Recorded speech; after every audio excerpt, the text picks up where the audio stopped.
ಇನ್ನು ನೋಡಿ, ಹೃದಯಾಘಾತಕ್ಕೆ 38 ವರ್ಷದ ವ್ಯಕ್ತಿಯೊಬ್ಬರು ಸಾವನ್ನಪ್ಪಿದ್ದಾರೆ. ಆಟೋ ಓಡಿಸುವಾಗ ಮಂಜ್ಯ ನಾಯ್ಕ ಅಂತಕ್ಕಂಥವರು ಕುಸಿದು ಬಿದ್ದಿದ್ದರಂತೆ. ಆಸ್ಪತ್ರೆಗೆ ಸಾಗಿಸುವಷ್ಟರಲ್ಲಿ ಕೊನೆಯುಸಿರೆಳೆದಿದ್ದಾರೆ. ದಾವಣಗೆರೆ ತಾಲೂಕಿನ ನಾಗರಕಟ್ಟೆ ಗ್ರಾಮದಲ್ಲಿ ಈ ಘಟನೆ ನಡೆದಿದೆ. ಪತಿಯನ್ನ ಕಳ್ಕೊಂಡು ಪಾಪ 7 ತಿಂಗಳ ಗರ್ಭಿಣಿ ಈಗ ಕಣ್ಣೀರು ಹಾಕ್ತಾ ಇದ್ದಾರೆ.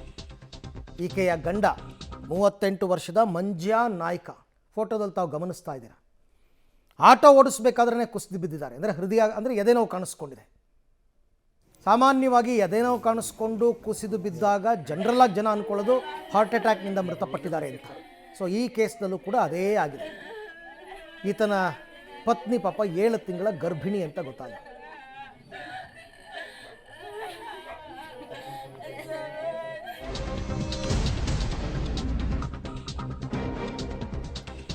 ನೋಡಿ, ಅಂಗಡಿಯಲ್ಲಿ ಕುಳಿತಿದ್ದ ಮಹಿಳೆಯೊಬ್ಬರಿಗೆ ಹೃದಯಾಘಾತ.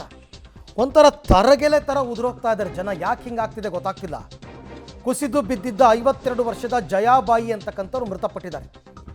ಮಹಿಳೆಯನ್ನು ಆಸ್ಪತ್ರೆಗೆ ಸಾಗಿಸುವಷ್ಟರಲ್ಲೇ ಸಾವಾಗಿದೆ. ವಿಜಯನಗರ ಜಿಲ್ಲೆ ದಿದ್ದಗಿ ತಾಂಡಾದಲ್ಲಿ ಈ ಘಟನೆ ನಡೆದಿದೆ ಅಂತಕ್ಕಂಥದ್ದು ಕನ್ಫರ್ಮ್ ಆಗಿದೆ. ಅಗೈನ್ ಅಂಗಡಿಯಲ್ಲಿ ಕುಳಿತಿದ್ದ ಸಂದರ್ಭದಲ್ಲಿ ಮಹಿಳೆಗೆ ಹೃದಯಾಘಾತವಾಗಿದೆ. 52 ವರ್ಷದ ಜಯಾಬಾಯಿ ಅಂತಕ್ಕಂಥ ಮಹಿಳೆ ಹಾಸ್ಪಿಟ್ಲಿಗೆ ಸೇರಿಸೋ ಪ್ರಯತ್ನ ಮಾಡಿದ್ದಾರೆ, ಆಗಿಲ್ಲ. ಈ ಬಗ್ಗೆ ಮತ್ತಷ್ಟು ಮಾಹಿತಿ ನನ್ನ ಕೊಲೀಗ್ ಪುನೀತ್ ಅವರಿಂದ ಪಡ್ಕೊಳ್ಳೋಣ. ಪುನೀತ್, ಈಗ ಇತ್ತೀಚೆಗೆ ದಾವಣಗೆರೆ ಜಿಲ್ಲೆನಲ್ಲೂ ಕೂಡ ಹೃದಯಾಘಾತದಿಂದ ಮೃತಪಡ್ತಿರೋರ ಸಂಖ್ಯೆ ಜಾಸ್ತಿ ಆಗ್ತಿದೆ. ಸೊ ಈ ಸಾವುಗಳ ಹಿನ್ನೆಲೆ ಏನು ಹಾಗಾದರೆ ಅಂತ? ಅರವಿಂದ್, ಈಗಾಗಲೇ ದಾವಣಗೆರೆಯಲ್ಲಿ 3 ತಿಂಗಳಲ್ಲಿ 80ಕ್ಕೂ ಹೆಚ್ಚು ಹೃದಯಾಘಾತ ಪ್ರಕರಣ ಕೂಡ ಈಗಾಗಲೇ ದಾಖಲಾಗಿರುವಂಥದ್ದು. ಅದರಲ್ಲೂ ಕೇವಲ ಸರ್ಕಾರಿ ಆಸ್ಪತ್ರೆಗಳಲ್ಲಿ ಮಾತ್ರ ಈ ಡಾಟಾ ಸಿಗುತ್ತೆ.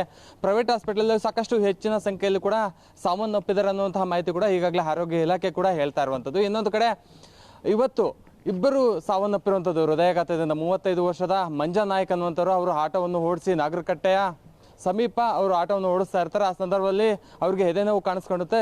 ಕೂಡಲೇ ಅವ್ರನ್ನ ಆಸ್ಪತ್ರೆಗೆ ಕರೆದೊಯ್ಯುವಂಥ ಸಂದರ್ಭದಲ್ಲಿ ಅವರು ಸಾವನ್ನಪ್ತಾರೆ. ಮಂಜಾ ನಾಯ್ಕ್ಗೆ 7 ತಿಂಗಳ ಗರ್ಭಿಣಿ ಪತ್ನಿ ಕೂಡ ಇರ್ತಾಳೆ. ಸಾಕಷ್ಟು ಒಂದು ಆಕ್ರೋಶ ಕೂಡ ವ್ಯಕ್ತಪಡಿಸ್ತಾ ಇರುವಂಥದ್ದು ಅಲ್ಲಿ ಕುಟುಂಬಸ್ಥರಾಗಿರ್ಬೋದು ಮತ್ತು ಗ್ರಾಮಸ್ಥರಾಗಿರ್ಬೋದು. ಯಾಕಂದರೆ 7 ತಿಂಗಳ ಗರ್ಭಿಣಿ, ಅವರೇ ಆಧಾರ ಸ್ತಂಭ ಆಗಿರ್ತಾರೆ ಮಂಜಾ ನಾಯ್ಕ್.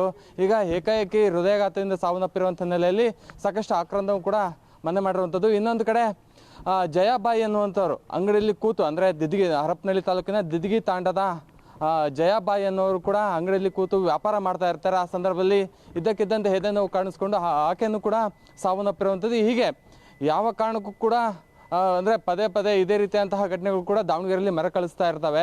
ನಿನ್ನೆ ಕೂಡ ಆಟೋ ಚಾಲಕ ರೈಲ್ವೆ ಸ್ಟೇಷನ್ ಮುಂಭಾಗದಲ್ಲಿ ಆಟೋದಲ್ಲಿ ಕುಳಿತಿದ್ದ ಸಂದರ್ಭದಲ್ಲಿ ಪ್ರಯಾಣಿಕರು ಕಾಯ್ತಿರುವಂಥ ಸಂದರ್ಭದಲ್ಲಿ ಆತನು ಕೂಡ ಹೃದಯಾಘಾತ ಆಗಿ ಸಾವನ್ನಪ್ಪಿರುವಂಥದ್ದು. ಇದೇ ರೀತಿಯಾಗಿ ದಾವಣಗೆರೆಯಲ್ಲಿ 3 ತಿಂಗಳಲ್ಲಿ 80ಕ್ಕೂ ಹೆಚ್ಚು ಪ್ರಕರಣಗಳು ಕೂಡ ದಾಖಲಾಗಿರುವಂಥದ್ದು. Right, thank you. ತಮ್ಮೆಲ್ಲ ಮಾಹಿತಿಗೆ ಧನ್ಯವಾದ. ಅರ್ಥನೇ ಆಗ್ತಾ ಇಲ್ಲ ಇನ್ಫ್ಯಾಕ್ಟ್ ಏನು ರೀಸನ್ನು, ಯಾಕೆ ಈ ಥರ ಆಗ್ತಾ ಇದೆ. ಮೃತಪಟ್ಟವರೆಲ್ರಿಗೂ ಎದೆನೋವು ಅಂತಾರೆ.